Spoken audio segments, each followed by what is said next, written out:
আমরা না কার আমাদেরকে প্রয়োজন আছে সেটাও বুঝতে পারি, কার আমাদেরকে তার জীবনের প্রয়োজন নেই সেটাও কিন্তু বুঝতে পারি।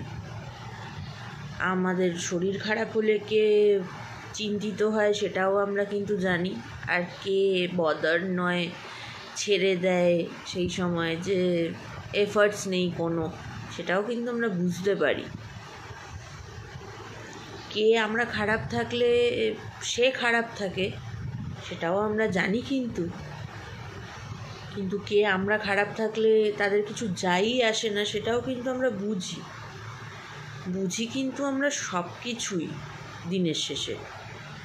কিন্তু সেই সব মানুষগুলো যারা ভাবে বোধহয় যে আমরা কিছু বুঝি না, জানি না, আমাদেরকে যা খুশি তাই বোঝানো যায়, তারা কিন্তু এটা বুঝতে পারে না, কারণ আমরা বুঝতে দিই না। এটাও আমাদের একটা গুণ। তাই আমাদেরকে গাধা, ছাগল, ও তো কিছুই বোঝে না, এসবগুলো বলার আগে একবার ভাবুন যে আপনারা যে কাজগুলো করছেন সেগুলো হয়তো আমরা বুঝতে পারছি, কিন্তু আমরা কিছু বলছি না, এটাও হতে পারে। সেটা আপনারা কিন্তু ভাবেন না চট করে।